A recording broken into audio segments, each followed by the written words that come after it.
Hello मेरे प्यारे बच्चों। जैसे विक्रम वैताल को उनके सवालों का जवाब देकर कंट्रोल करते थे, वैसे ही मैं आपको आज बताऊंगी कि आज के बेताल मतलब एआई आर्टिफिशियल इंटेलिजेंस को आपको किस तरह से कंट्रोल करना है। जैसे चैट जीपीटी, सिरी, गूगल मैप्स, amazon, ये सब एआई से चलते हैं, पर क्या इसका इस्तेमाल हर समय जरूरी है? तो अब आप जानेंगे एआई से हमें क्या-क्या फायदे होते हैं और किन बातों का ध्यान रखना हमें जरूरी है। पहला, पढ़ाई में मदद। कठिन विषयों को आसान भाषा में समझना, निबंध और प्रोजेक्ट के लिए आइडियाज लेना, ग्रामर सुधारना, आउटलाइन बनाना, स्टाइल सुधारना इत्यादि। दूसरा, you can grow your creativity. नई कहानियां, नई ड्राइंग और ढेरों नए तरीके। तो इस तरह से आप एआई की हेल्प ले सकते हैं। तीसरा, पर्सनलाइज्ड लर्निंग। हर बच्चे को उसकी जरूरत के हिसाब से सीखने का मौका। एआई एप्स, क्विज से सीखना मजेदार भी होता है। चौथा, भविष्य की तैयारी। एआई से प्रॉब्लम सॉल्विंग, डेटा समझना, क्रिटिकल थिंकिंग आता है। इससे आप कल का एंटरप्रेन्योर, वैज्ञानिक या लीडर बन सकते हैं। पांचवा, समाज और दुनिया में योगदान। पर्यावरण, शिक्षा और स्वास्थ्य जैसे क्षेत्रों में आगे बढ़ने की क्षमता बढ़ती है। अब हम बात करेंगे एआई हमारे आसपास कैसे है। सीरी और एलेक्सा आवाज पहचानते हैं और सवालों के जवाब देते हैं। गूगल मैप ट्रैफिक दिखाता है, रास्ता बताता है। अमेज़न और यूट्यूब आपकी पसंद को समझकर सुझाव देता है। ये सब एआई की वजह से हो रहा है। चैट जीपीटी आपकी मदद करता है, सवालों का जवाब देता है, एक डिजिटल दोस्त की तरह। तो अब हम बात करेंगे इससे सावधानियां और खतरे की।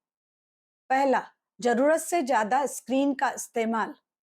बहुत ज्यादा स्क्रीन देखने से आंखों, नींद और दिमाग पर असर पड़ता है। इसलिए हर 30 से 40 मिनट में ब्रेक लेना जरूरी है।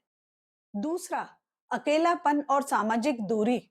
एआई से बात करना आसान है, लेकिन असली दोस्तों से मिलना और खेलना जरूरी है, वरना अकेलापन और मानसिक परेशानियां हो सकती है। तीसरा, एआई ड्रिवन ऑनलाइन ग्रूमिंग। कुछ लोग एआई और इंटरनेट का गलत फायदा उठाकर बच्चों को बहकाने की कोशिश करते हैं। इसलिए अनजान चैट, अजीब सवाल या लिंक से दूर रहें। चौथा, तकनीक पर जरूरत से ज्यादा निर्भरता। कुछ बच्चे एआई के बिना कुछ भी नहीं कर सकते, तो ये आदत ठीक नहीं। हमें सोचना और खुद सीखना आना चाहिए। टीचर का दिया होमवर्क हमें खुद समझकर करना आना चाहिए। पांचवा, डिजिटल और साइबर सुरक्षा। इंटरनेट पर खतरे होते हैं, जैसे हैकिंग, डेटा चोरी, गलत जानकारी।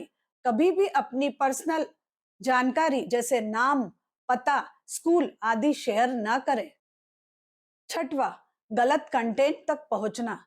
एआई और इंटरनेट पर कभी-कभी उम्र से बड़ा या अनुचित कंटेंट मिल सकता है। बच्चों को ऐसा कंटेंट गलती से भी नहीं देखना चाहिए। सातवां, एआई की हर बात सही नहीं होती, इसलिए इससे मिली जानकारी को हमेशा किताब या टीचर से चेक जरूर करें। तो बच्चों, एआई आपकी पढ़ाई में एक जबरदस्त सहायक बन सकता है, लेकिन तभी जब आप इसे समझदारी और ईमानदारी से इस्तेमाल करें। एआई सहायक है, पर आपकी मेहनत का कोई विकल्प नहीं। खुद सोचो, सीखो और फिर एआई को एक दोस्त की तरह इस्तेमाल करो। वीडियो अच्छा लगा तो लाइक करें, शेयर करें। एआई बेताल को समझो, सीखो और खेलो। मिलते हैं अगले वीडियो में। तब तक सीखते रहो, खुद पर भरोसा करो। Bye bye.